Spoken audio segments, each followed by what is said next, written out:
لقد كان لكم في رسول الله أسوة حسنة. السلام علیکم ورحمۃ اللہ وبرکاتہ۔ الحمد للہ الذی نزل الفرقان علی عبدہ لیکون للعالمین نذیرا، والصلاة والسلام علی اشرف الانبیاء والمرسلین نبینا محمد وعلی آلہ وصحبہ اجمعین، اما بعد۔ رب اشرح لی صدری ویسر لی امری واحلل عقدۃ من لسانی یفقہ قولی۔ اللہم انفعنا بما علمتنا وعلمنا ما ينفعنا وزدنا علما۔ اللہ رب العزت کی توفیق سے ہمارے سیرت کورس ریحان السیرہ یعنی کہ نبی کریم صلی اللہ علیہ وسلم کی خوبصورت سیرت کی خوشبو، تو اس کورس کے اندر آج کی اس قسط میں ہم ابتدائی 5 موضوعات کو ان پر گفتگو کرنے جا رہے ہیں۔ تو اس سے پہلے کہ ہم اپنے موضوعات کا باقاعدہ آغاز کریں، ہم ایک بڑی خوبصورت دعا سے اپنے اس کورس کا آغاز کرتے ہیں۔ نبی کریم صلی اللہ علیہ وسلم فجر کی نماز کے بعد یہ دعا کیا کرتے تھے، بلکہ اپنے رب سے 3 چیزوں کا سوال کیا کرتے تھے۔ کن الفاظ کے ساتھ؟ اللہم انی اسألک علما نافعا ورزقا طیبا وعملا متقبلا۔ اے اللہ میں تجھ سے سوال کرتا ہوں 3 چیزوں کا، علما نافعا، اے اللہ ایسے علم کا جو نفع دینے والا ہے، ورزقا طیبا، اور اے اللہ ایسے رزق کا جو پاک ہے، وعملا متقبلا، اور اے اللہ ایسے عمل کا سوال کرتا ہوں جسے تیری بارگاہ میں قبول کیا جاتا ہے۔ تو اس حدیث مبارکہ سے یا اس خوبصورت دعا سے محترم سامعین، سامعات، ناظرین، ہمیں یہ بھی پتہ چلتا ہے کہ ایک علم نافع ہے اور ایک علم غیر نافع ہے۔ تو ہمیں اللہ سے مانگنا چاہیے اللہم انی اسألک علما نافعا، جو علم میرے وجود پر اثر کرے اور جو علم مجھے عمل کی طرف لے کر جائے، اخلاص، للہیت، تقوی کی طرف لے کر جائے۔ اے اللہ تجھ سے ایسے علم کا سوال کرتا ہوں۔ ورزقا طیبا، تو پتہ چلا ایک رزق طیب ہے اور ایک رزق غیر طیب ہے۔ تو ہم اللہ سے بالکل دن کی ابتدا میں فجر کے بعد رزق طیب مطلب حلال رزق کا سوال کرتے ہیں، اور عملا متقبلا، اے اللہ آج کے دن میں جو عمل کرنے کی توفیق دے گا ایسے اعمال کا تجھ سے سوال کرتا ہوں جن کو تیری بارگاہ میں قبول کیا جائے، متقبلا۔ تو پتہ چلا بعض اعمال غیر متقبل ہوتے ہیں، غیر مقبول ہوتے ہیں، وہ اعمال ہیں جن کے اندر ریاکاری یا پھر ان کے اندر دنیاوی لالچ، ریا، شہرت، ایسی چیزیں شامل ہو جائیں، یا پھر وہ اعمال یا انسان کو کسی فتنے کی طرف لے کر جانے والے ہوں، یا پھر ان کی بنیاد کسی بدعت پر ہو، سنت پر نہ ہو، تو یاد رکھے گا وہ عمل غیر مقبول ہوتا ہے۔ تو اب ذرا اس دعا کو دوبارہ سنیے، اللہم انی اسألک علما نافعا ورزقا طیبا وعملا متقبلا، اللہم آمین یا رب العالمین۔ تو اس خوبصورت دعا کے ساتھ آج کی اس ریحان السیرہ کی ایپیسوڈ کا ہم آغاز کرتے ہیں۔ دیکھیے نبی کریم صلی اللہ علیہ وسلم کی یہ جو مبارک سیرت ہے، یہ اس کی تعریف اور علم سیرت میں اور علم تاریخ میں، علم سیرت میں اور علم حدیث میں کیا فرق ہے، اس سے پچھلی ایپیسوڈ کے اندر آپ تفصیل کے ساتھ سن چکے ہیں۔ آج ہم نبی کریم صلی اللہ علیہ وسلم کی حیات طیبہ کا باقاعدہ آغاز کرتے ہیں، اور یاد رکھیے گا کہ سیرت نگاروں نے جب نبی کریم صلی اللہ علیہ وسلم کی حیات مبارکہ کے مختلف گوشوں کو ذکر کرنا شروع کیا تو اس کی ابتدا کہاں سے کی؟ اس کی ابتدا کی گئی جو بعثت نبوی سے قبل عرب اور روئے زمین پر، اس زمین کے اوپر پائی جانے والی جو مختلف سلطنتیں تھیں اور جو ادیان تھے، کیونکہ نبی کریم صلی اللہ علیہ وسلم کو اللہ کی طرف سے دین اسلام دیا گیا، تو میرے اور آپ کے لیے یہ جاننا بڑا ضروری ہے کہ آپ صلی اللہ علیہ وسلم کی بعثت سے پہلے اس زمین پر کون سی ادیان پائی جاتے تھے۔ نبی کریم صلی اللہ علیہ وسلم نے اسلامی حکومت کی بنیاد رکھی، مدینہ منورہ پہلی اسلامی ریاست کہلائی، تو میرے اور آپ کے لیے یہ جاننا بہت زیادہ ضروری ہے کہ اس روئے زمین پر آپ صلی اللہ علیہ وسلم سے پہلے کون سی سلطنتیں تھیں جو پاورفل تھیں، روم، کیسرو، کسرا، ایران، فارس، یہ ساری چیزیں ان کا جاننا ضروری ہے۔ تو سیرت نگاروں نے بھی سیرت کی کتب کا آغاز اسی موضوع سے کیا، تو ہم بھی اپنی سیرت مختصر کورس کا آغاز، ریحان السیرہ کا آغاز اسی ٹاپک سے کرتے ہیں۔ تو یاد رکھیے جو مختلف سلطنتیں پائی جاتی تھیں اس روئے زمین پر، ان میں جو سب سے آپ کہہ لیجئے کہ سلطنتوں کے اندر روم، فارس، یہ دو سپر پاور آپ انہیں کہہ سکتے ہیں۔ اگر ہم ادیان کی بات کریں کہ کون کون سے ادیان پائے جاتے تھے، تو ان کے اندر یہودیت، نصرانیت، مجوسیت، اور عرب کے اندر جو شرک پھیل چکا تھا اس کو بھی وہ ایک دین سمجھتے تھے، ایک طریقہ کار سمجھ کر اس پر وہ چلتے تھے۔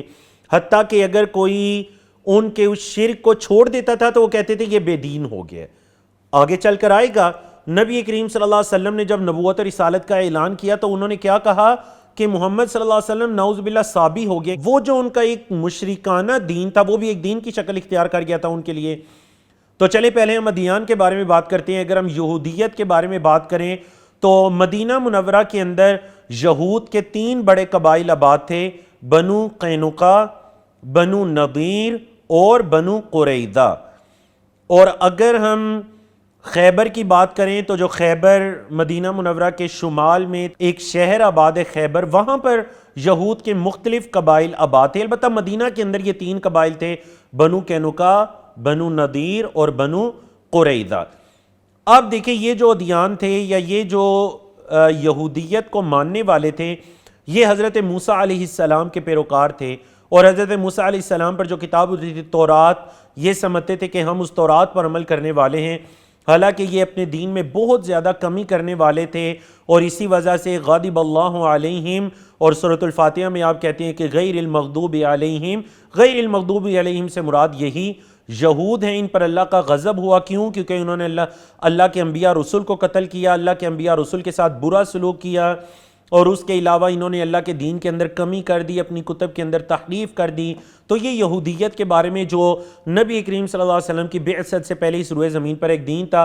دوسرے اگر ہم دین کے بارے میں بات کریں تو وہ نصرانیت ہے، جسے آپ عیسائیت کہتے ہیں۔ کرسچن جو لوگ ہیں وہ اس دین کے ماننے والے تھے، یہ اپنے آپ کو حضرت عیسیٰ علیہ السلام کا پیروکار کہتے تھے، اور یہ لوگ جو تھے یہ جزیرہ عرب کے علاقے میں نجران کا جو علاقہ ہے یہ وہاں پر عباد تھے، اور حضرت عیسیٰ علیہ السلام کے دین کو چھوڑ کر یہ بھی شرک کی طرف جا چکے تھے۔ جیسا کہ یہود نے حضرت عزیر علیہ السلام کی عبادت شروع کر دی تھی، تو عیسائیوں نے حضرت عیسیٰ علیہ السلام کی عبادت شروع کر دی تھی۔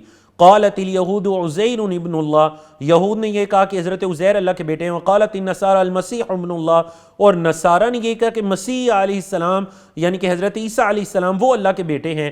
تو ان دونوں کے ادیان کے اندر شرک بہت زیادہ ان کے اعمال کے اندر سرایت کر چکا تھا۔ مطلب وہ جو دین اللہ نے حضرت موسیٰ علیہ السلام یا حضرت عیسیٰ علیہ السلام پر نازل کیا تھا، وہ دین کسی صورت میں بھی اپنی اصل شکل میں باقی نہیں تھا، بلکہ اس کے اندر تحریف اور تغیر اور تبدیلی واقع ہو چکی تھی۔ اب اگر ہم تیسرے دین کے بارے میں بات کریں تو وہ ہے جی مجوسیت کا۔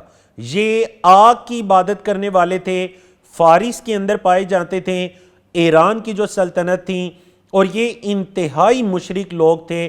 یہ آگ کے علاوہ سورج، چاند، ستاروں کی بھی عبادت کرتے تھے، شجر و حجر کی بھی عبادت کرتے تھے۔ مطلب ان کے ہاں جو اللہ کا یا خدا کا یا الہ کا کنسیپٹ تھا وہ انتہائی سطحی تھا، کہ جو ان کے دل میں آتا تھا۔ دیکھیں جو قوم آگ کی عبادت کر سکتی ہے، آپ ان سے کس خیر یا کس بلائی کی توقع کر سکتے ہیں؟ تو یہ مجوسیت کا دین تھا، جس کی بنیاد سراسر جہالت اور لا علمی پر تھی۔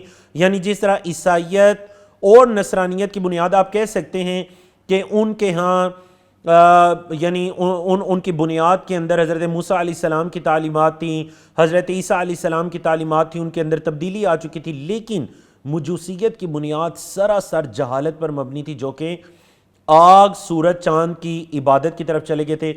اسی طرح ہمارا یہ جو خطہ کہلاتا ہے، ہند کا خطہ کہلاتا ہے، یا پھر چین کے اندر جو اس زمانے کے اندر اسے الصین کہا جاتا تھا، اور موجودہ عربی زبان میں بھی اسے الصین کہا جاتا ہے۔ یہاں پر بت مت بت مت یعنی اپنے جیسے انسانوں کے مرنے کے بعد ان کی پتھروں کی مورتیاں بنا کر سامنے رکھ لی جاتی تھی اور ان کی عبادت کی جاتی. تو بت مت کی جو یہ مذہب تھا یہ ہماری یہ جو علاقے تھے برِ صغیر پاک و ہند کا خطہ ان کے اندر بہت زیادہ پھیلا ہوا تھا. یہ تو بات ہو گئی ہماری مختلف ادیان کے بارے میں.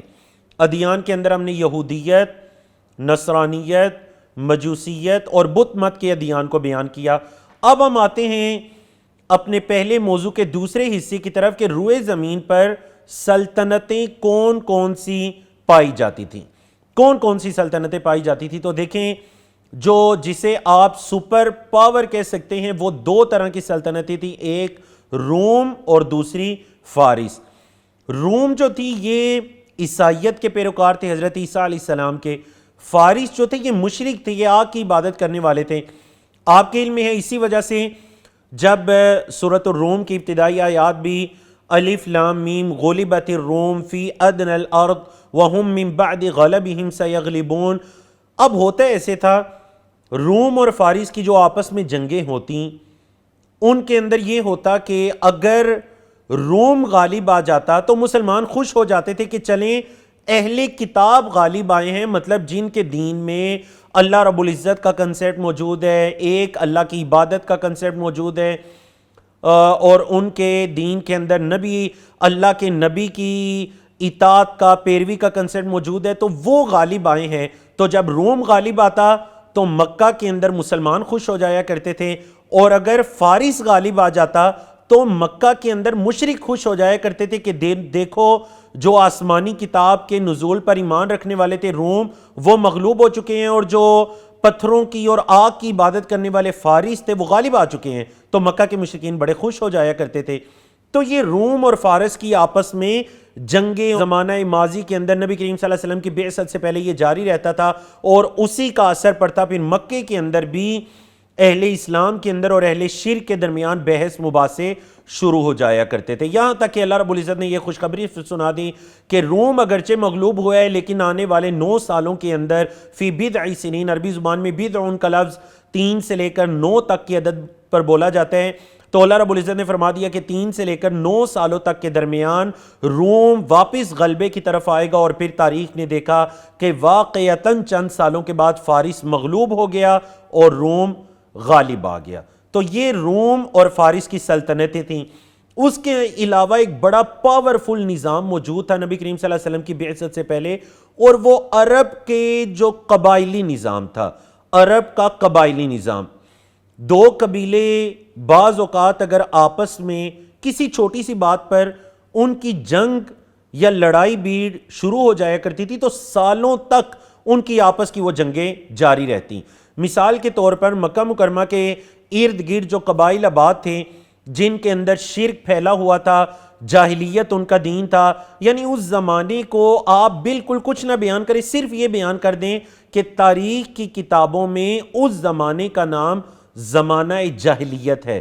یعنی صرف آپ اس ٹائم پیریڈ کا نام بیان کر دیں زمانہ جاہلیت، تو اس زمانے کی جاہلیت کو بیان کرنے کے لیے کافی ہے. ایک مرتبہ 2 قبیلوں کے درمیان گھوڑے کو بگانے کے لیے لڑائی شروع ہو جاتی ہے، اور 40 سال تک وہ لڑائی آپس میں 2 قبائل کی جاری رہتی ہے.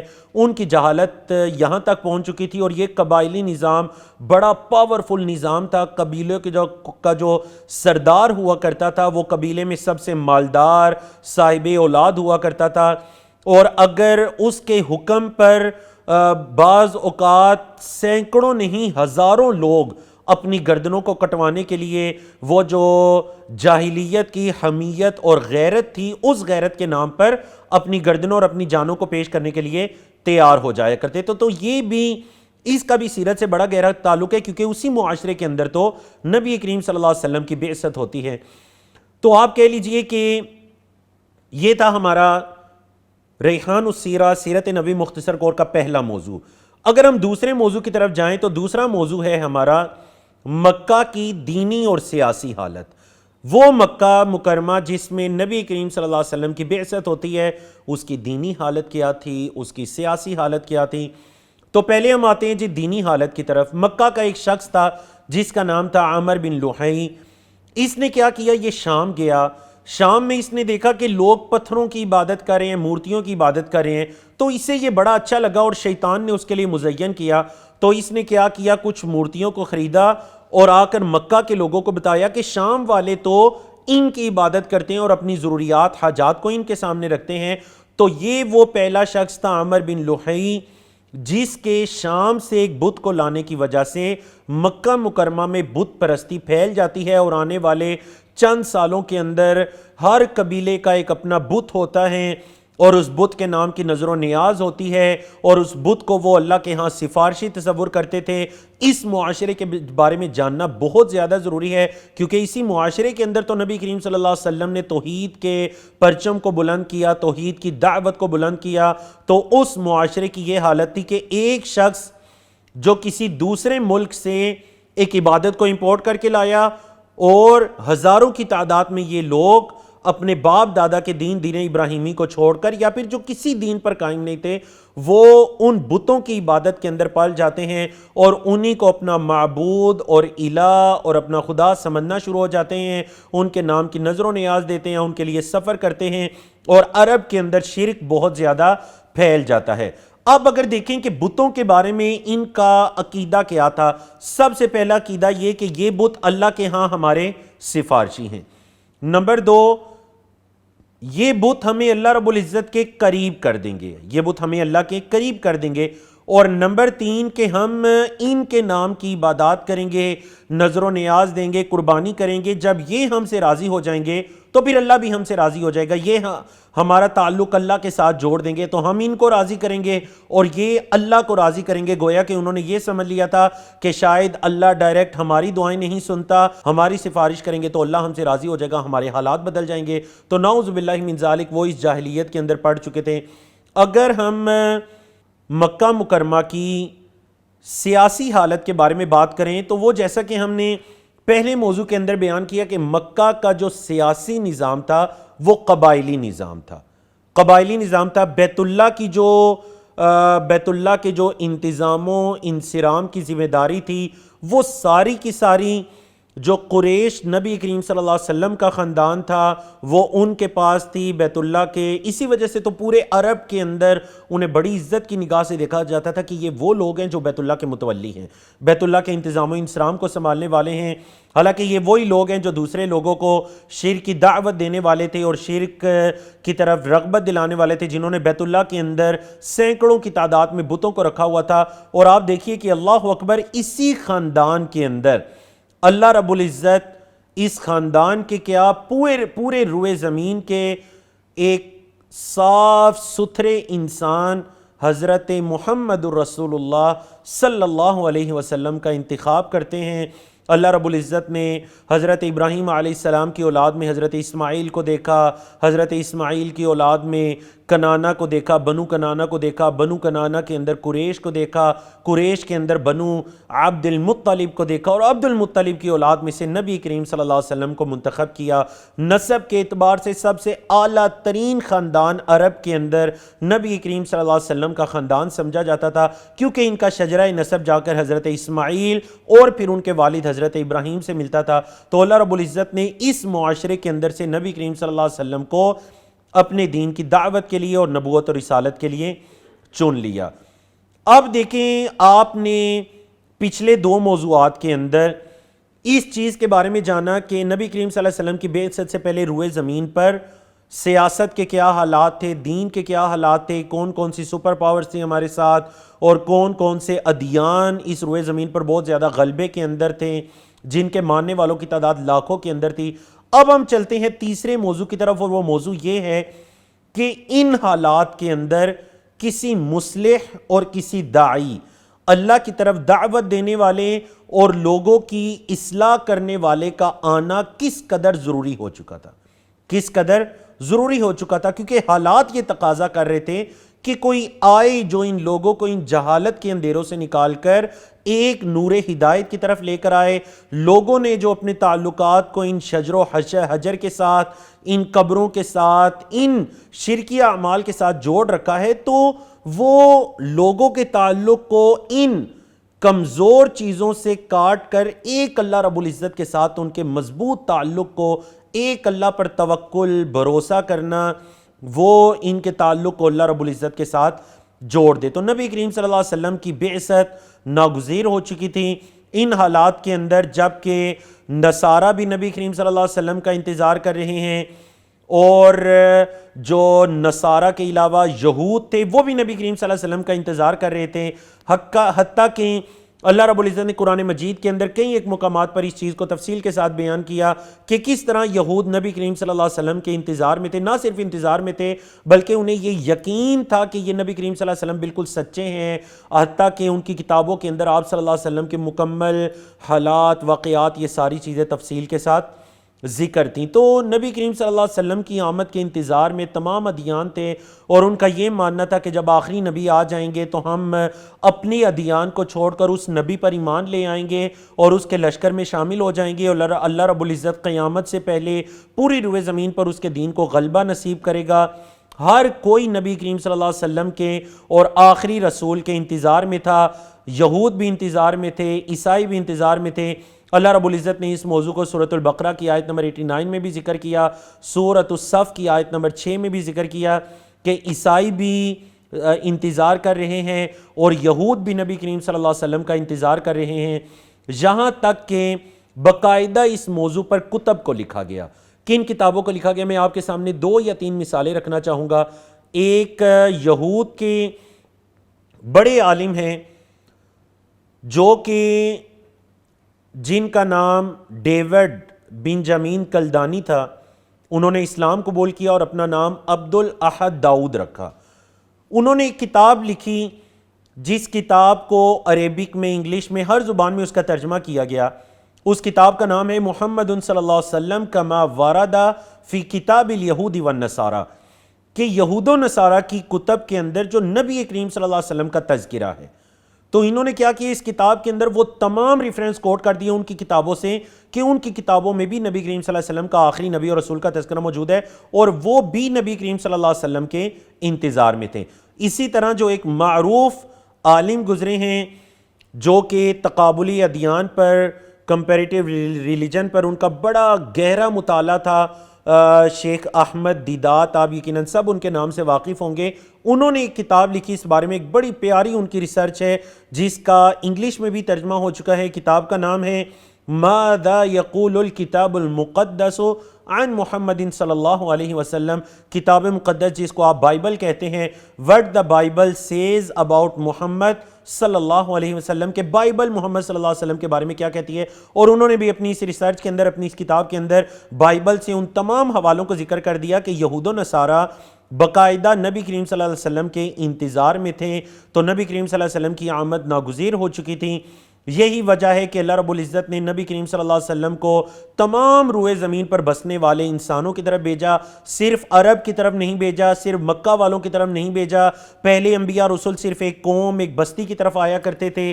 نبی کریم صلی اللہ علیہ وسلم کی بعثت ہوتی ہے تو اللہ نے فرمایا وَمَا أَرْسَلْنَاكَ إِلَّا كَافَّةً لِلنَّاسِ بَشِيرًا وَنَذِيرًا، ہم نے آپ کو نہیں بھیجا مگر تمام لوگوں کے لیے خوشخبری دینے والا بنا کر اور ڈرانے والا بنا کر، وَلَكِنَّ أَكْثَرَ النَّاسِ لَا يَعْلَمُونَ، لیکن اکثر لوگ علم نہیں رکھتے۔ تو نبی کریم صلی اللہ علیہ وسلم کی جو نبوت اور رسالت تھی وہ یونیورسل تھی، وہ عالمگیر تھی، وہ تمام روئے زمین پر بسنے والے جنوں انس کے لیے تھی۔ اب ہم آتے ہیں اپنے چوتھے موضوع کی طرف، اور وہ موضوع یہ ہے، اس سے پہلے کہ ہم نبی کریم صلی اللہ علیہ وسلم کی پیدائش اور آپ کی پرورش اور آپ کی مکی زندگی کی طرف آئیں، آپ اس موضوع کو جان لیجئے کہ نبی اور رسول میں بنیادی فرق کیا ہوتا ہے۔ آپ کی یہ علم میں ہونا چاہیے۔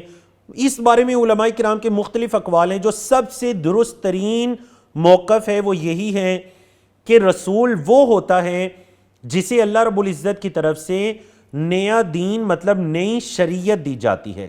نئی شریعت جس کو دی جاتی ہے وہ رسول ہوتا ہے، اور نبی وہ ہوتا ہے جس کو نئی شریعت تو نہیں دی جا رہی، اسے اپنے سے پہلے رسول کی شریعت کو آگے دوسرے لوگوں تک پہنچانے کا حکم دیا جاتا ہے، وہ نبی ہوتا ہے۔ تو یہ فرق ہے جی نبی اور رسول کے اندر۔ اب دیکھیے آج کے 5ویں موضوع کی طرف آتے ہیں کہ رسول کے فرائض منصبی کیا ہیں۔ اللہ رب العزت نے اس روئے زمین پر جو مختلف رسول کو بھیجا تو رسولوں کے فرائض منصبی کیا ہیں؟ اللہ رب العزت نے سورۃ الجمعہ آیت نمبر 2 کے اندر فرائض منصبی کو کیسے بیان کیا؟ رسول کے فرائض منصبی کیا ہیں؟ نمبر 1، یتلو علیہم آیاتہ، وہ اللہ کی کتاب کی آیات کو ان پر تلاوت کرتا ہے، وَيُزَكِّيهِمْ، ان کا تزکیہ کرتا ہے، انہیں گناہوں سے پاک صاف کرتا ہے، انہیں توبہ کی طرف لے کر آتا ہے، انہیں نیکیوں کی طرف لے کر آتا ہے، وَيُعَلِّمُهُمُ الْكِتَابَ، اللہ کے بندوں کو کتاب سکھاتا ہے، والحکمہ، اور حکمت کی تعلیم دیتا ہے۔ اور علماء کرام مفسرین نے کہا کہ یہاں حکمت سے مراد نبی کریم صلی اللہ علیہ وسلم کی احادیث ہیں۔ تو یہ رسول کے 4 فرائض منصبی ہیں: اللہ کے بندوں پر اللہ کی کتاب کی آیات کو تلاوت کرنا، نمبر 2، اللہ کے بندوں کا تزکیہ کرنا، مطلب جو ہم آپ صلی اللہ علیہ وسلم کی دیکھیں احادیث پڑھتے ہیں، اپنے آپ کو گناہوں سے بچانے کی کوشش کرتے ہیں، تو یہ اصل میں اللہ کے نبی صلی اللہ علیہ وسلم کے فرائض منصبی کے اندر شامل تھا کہ اللہ رب العزت نے آپ کو جو بھیجا تو وہ لوگوں کی اصلاح کے لیے بھیجا، لوگوں کو جہنم سے دور کرنے کے لیے، اللہ کے قریب کرنے کے لیے بھیجا، جنت کے قریب کرنے کے لیے بھیجا۔ یہ رسول کے فرائض منصبی میں شامل ہے۔ دوبارہ سے، نمبر 1، اللہ کی آیات کی تلاوت کرنا، نمبر 2، ان کے نفوس کو پاک کرنا، تزکیہ کرنا، نمبر 3، ان پر کتاب کی تلاوت کرنا، اور نمبر 4، ان پر حکمت بری باتوں کی یعنی حدیث کو پڑھنا۔ یہ ایک رسول کے فرائض منصبی کے اندر شامل ہوتا ہے۔ تو نبی کریم صلی اللہ علیہ وسلم کی سیرت کے بارے میں الحمدللہ آج کے اس سیشن کے اندر ہم نے 5 موضوعات کا احاطہ کیا۔ تو آنے والے سیشن میں اس سے اگلے 5 موضوعات کو ہم ڈسکس کریں گے، اور اسی طرح نبی کریم صلی اللہ علیہ وسلم کی حیات مبارکہ ترتیب کے ساتھ انشاءاللہ چڑھتی رہے گی، کیونکہ آپ نے سیرت کی تعریف کے اندر بھی یہ پڑھا تھا کہ سیرت نبوی کی تعریف یہ ہے کہ آپ علیہ الصلاۃ والسلام کی زندگی کو زمانے کی ترتیب کے ساتھ بیان کرنا، یہ سیرت نبوی کہلاتا ہے۔ تو انشاءاللہ اگلے سیشن میں دوبارہ آپ سے ملاقات ہوتی ہے۔ اقول قولی ھذا استغفر اللہ لی ولکم ولسائر المسلمین من کل ذنب، وصلی اللہ تعالی علی نبینا محمد وعلی آلہ وصحبہ اجمعین۔ لقد كان لكم في